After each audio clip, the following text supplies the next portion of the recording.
Assalamualaikum warahmatullahi wabarakatuh. Halo semua, perkenalkan nama saya Asmar Soleh. Saya dari PGMI 2 Stampo 2022. Adapun tujuan saya membuat video ini yaitu ingin membuat video pembelajaran tentang sejarah, yang dimana sejarah merupakan bagian dari mata kuliah konsep dasar IPS. Baik, untuk mempersingkat waktu, masuklah kita pada materi yang pertama, yaitu tentang pengertian sejarah. Sejarah termasuk ilmu sosial yang tidak gampang dipahami begitu saja. Kurang lebih demikianlah anggapan banyak kalangan soal ilmu sejarah. Istilah sejarah berasal dari bahasa Arab, yakni kata syajaratun atau dibaca syajarah, yang memiliki arti pohon kayu. Pengertian pohon kayu di sini bukan pohon kayu yang besar terus angker gitu ya, bukan. Jadi di sini artinya adalah adanya suatu kejadian, perkembangan atau pertumbuhan tentang suatu hal atau peristiwa dalam suatu kesinambungan. Selain itu, ada pula peneliti yang menganggap bahwa arti kata sejarah tidak sama dengan kata sejarah. Lalu, mengapa demikian? Sejarah bukan hanya bermakna sebagai pohon keluarga atau asal-usul atau silsilah. Walaupun demikian, diakui bahwa ada hubungan antara kata sejarah dengan sejarah. Seseorang yang mempelajari sejarah tentu berkaitan dengan cerita, silsilah, riwayat, dan asal-usul tentang seseorang atau kejadian. Dengan demikian, pengertian sejarah yang dipahami sekarang ini dari ahli bahasa Inggris yakni history, atau yang bersumber dari bahasa Yunani kuno, historia. Historia ini biasa dibaca historia. Nah, yang berarti belajar dengan cara bertanya-tanya. Kata historia ini diambil atau diartikan sebagai pertelaan mengenai gejala-gejala, terutama hal tentang manusia, dalam urutan kronologis. Menurut Syamsuddin dan Ismaun tahun 1966. Nah, setelah menelusuri arti sejarah yang dikaitkan dengan arti kata syajarah dan dihubungkan pula dengan kata histori, bersumber dari kata historia atau bahasa Yunani kuno, dapat disimpulkan bahwa arti sejarah adalah mempunyai makna sebagai cerita atau kejadian yang benar-benar telah terjadi pada masa lalu. Sunnal dan Has menyebutkan, history is a chronological study that interprets and gives meaning to events and apply systematic methods to discover the truth. Nah, dalam konteks tadi, peristiwa atau pengalaman kolektif atau riwayat masa lampau itu tidak hanya digambarkan ataupun dinarasikan sebagai suatu fakta, melainkan ditafsirkan dan dianalisis, bahkan juga diteliti. Sejarah ini tidak hanya sebagai pengetahuan, melainkan memenuhi syarat juga sebagai bidang ilmu. Dalam hal ini termasuk bidang ilmu sosial. Materi yang kedua yaitu konsep dasar sejarah. Sejarah sebagai bidang ilmu sosial memiliki konsep dasar yang menjadi karakter dirinya sendiri dan yang dapat dimina pada diri kita masing-masing, terutama pada peserta didik. Konsep dasar-dasar itu adalah yang pertama, waktu, yang kedua dokumen, yang ketiga alur dan peristiwa, yang keempat kronologi, yang kelima peta, yang keenam tahap-tahap peradaban, yang ketujuh ruang, yang ke-8 evolusi, dan yang ke-9 revolusi. Waktu ini merupakan konsep dasar yang paling berpengaruh terhadap sejarah, yang dimana peristiwa itu tidak dapat dikatakan sebagai fenomena dan fakta sejarah jika tidak dinyatakan waktunya merupakan waktu lampau atau masa lalu, terutama waktu yang menunjukkan pada masa lampau. Nah, waktu yang telah menjelaskan sifat, bobot, dan warna peristiwa yang bersangkutan pada masa lampau. Peristiwa sejarah dapat dinyatakan sejarah apabila terkait dengan waktu ini. Konsep yang paling melekat pada waktu adalah ruang, meskipun secara karakteristik, konsep ruang lebih mendekat dengan geografi. Pada abad ke-28, seorang ahli filsafat Jerman mengemukakan bahwa sejarah dengan geografi merupakan ilmu Tritunggal, yang dimana artinya penelaahan sesuatu peristiwa berdasarkan dimensi waktunya tidak dapat dilepas dari ruang waktu terjadinya. Sejarah mengungkapkan kapan terjadinya, sedang geografi merupakan petunjuk di mana peristiwa yang ditelaah. C. Fakta tentang sejarah. Ada beberapa fakta, yaitu 1. Fakta keras.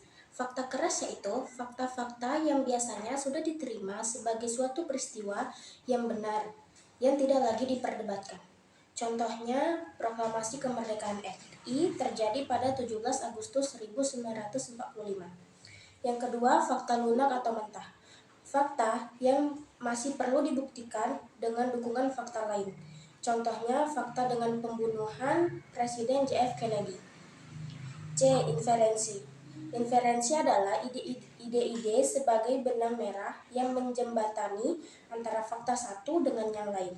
Contohnya, pernyataan bahwa PKI dalam organisasi mantelnya adalah anak emas Bung Karno sebelum peristiwa G30S. 4. Opini. Penilaian atau sangkaan pribadi.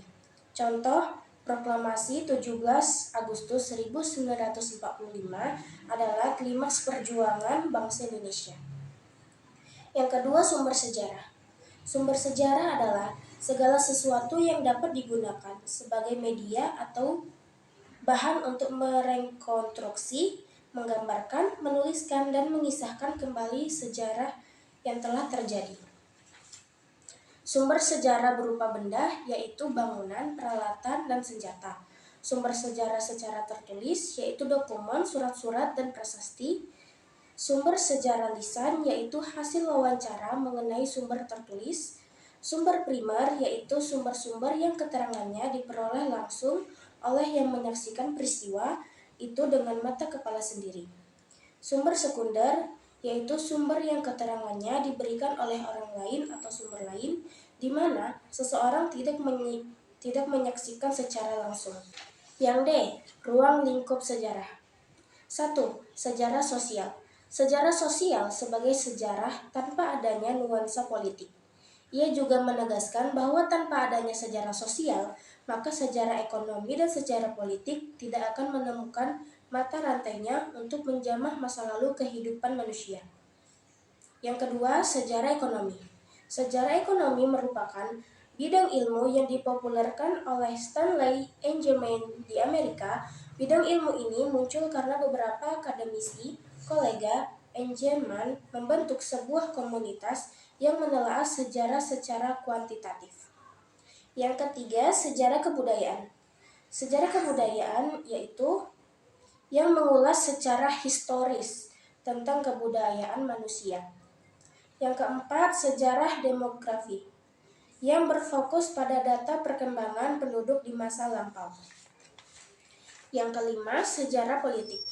Sejarah politik mempunyai kedudukan yang dominan dalam historiografi Barat sebagai akibat atas adanya tradisi bahwa sejarah konvensional adalah sejarah politik. 6. Sejarah intelektual, yang mana lebih banyak membicarakan soal mentalitas dan ide-ide atau gagasan. 7. Sejarah keluarga.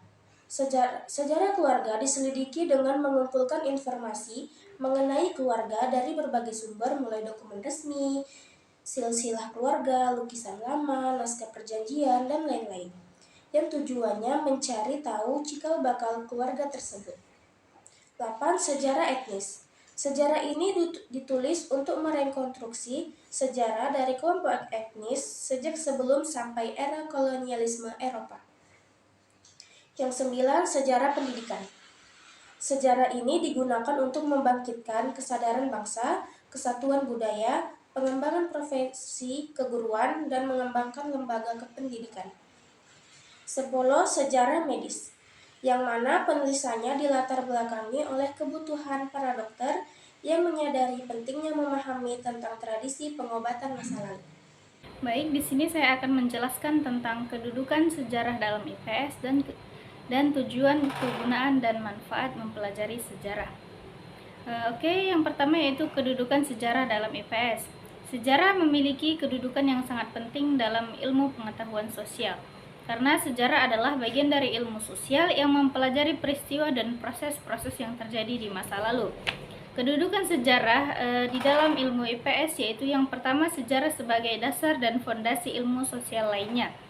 Sejarah merupakan dasar dan fondasi bagi ilmu sosial lainnya seperti geografi, sosiologi, ekonomi, dan politik. Sejarah memberikan pengetahuan tentang asal-usul masalah peristiwa saat ini, sehingga dapat membantu memahami bagaimana faktor-faktor seperti faktor politik, faktor ekonomi, dan kebudayaan saling berkaitan dalam membentuk masyarakat.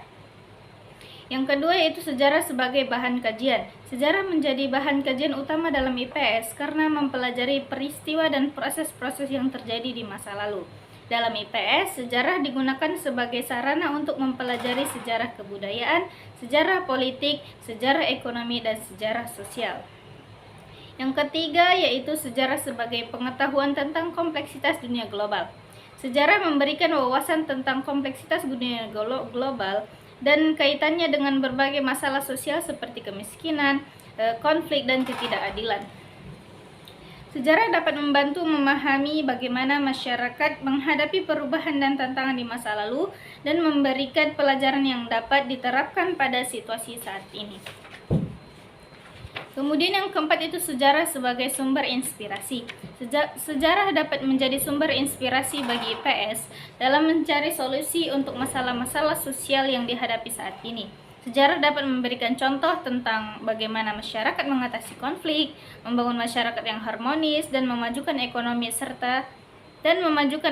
secara berkelanjutan. Dengan demikian, sejarah memiliki kedudukan yang penting dalam IPS karena membantu kita memahami masa lalu, mengenali keterkaitan antara berbagai faktor yang mempengaruhi masyarakat, dan memberikan wawasan tentang kompleksitas dunia saat ini.